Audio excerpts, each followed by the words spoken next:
కేటీఆర్ గారు జైలుకి వెళ్తారా? అసలు ఏంటి ఫార్ములా ఈ రేస్ స్కామ్? సింపుల్‌గా ఎక్స్‌ప్లెయిన్ చేస్తా.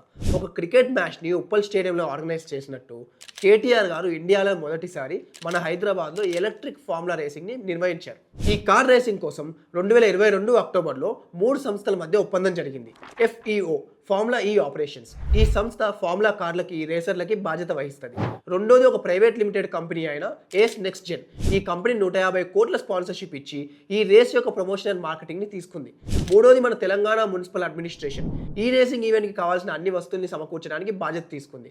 మొత్తం 4 సీజన్లకు అగ్రిమెంట్ జరిగింది.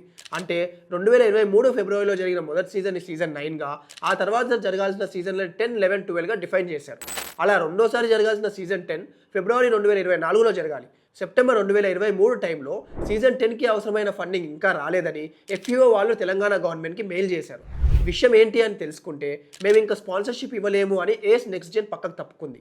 ఈ పంచాయతీ జరుగుతున్న టైంలోనే ఎలక్షన్ కోడ్ ఆఫ్ కండక్ట్ కూడా వచ్చింది. కానీ కేటీఆర్ గారు బయట ఇంకో కంపెనీ స్పాన్సర్‌షిప్ అవసరం లేకుండా నెక్స్ట్ సీజన్ నిర్వహణ బాధ్యత తెలంగాణ గవర్నమెంట్ తీసుకుంటుంది అని చెప్పడంతో అక్టోబర్ 2023లో డైరెక్ట్‌గా హెచ్ఎండిఏ నుంచి దాదాపు 44 కోట్లు ట్యాక్స్తో కలిపి ఆల్మోస్ట్ 55 కోట్లు ఎఫ్ఈఓకి పంపించడం జరిగింది. క్యాబినెట్ అప్రూవల్ లేకుండా, especially election code of conduct ఉన్నప్పుడు ఒక ఫారిన్ కంపెనీకి ఎటువంటి ఇన్ఫర్మేషన్ ఆర్బీఐకి కూడా ఇవ్వకుండా గవర్నమెంట్ అమౌంట్ని ఒక ప్రైవేట్ ఫండ్ లాగా ట్రాన్స్ఫర్ చేశారు అనేది ఒక పెద్ద ప్రశ్న. అంతేకాకుండా అక్టోబర్ 15, 16 ట్రాన్స్ఫర్ చేసిన అమౌంట్కి అక్టోబర్ 30వ తారీఖున అగ్రిమెంట్ జరగడం ఇంకో ఆశ్చర్యకరమైన విషయం. ఈ కేసులో ఫండ్ ట్రాన్స్ఫర్ చేయమని చెప్పినందుకు ఏవన్గా కేటీఆర్ గారిని, అంత అమౌంట్ని అప్రూవ్ చేసినందుకు ప్రిన్సిపల్ సెక్రటరీ సీనియర్ ఐఏఎస్ అధికారి అయిన ఆనంద్ కుమార్ గారిని A2గా, ఎగ్జిక్యూట్ చేసిన హెచ్ఎండిఏ చీఫ్ ఇంజనీర్ అయిన బిఎల్ఎన్ రెడ్డి గారిని A3గా పేర్కొన్నారు.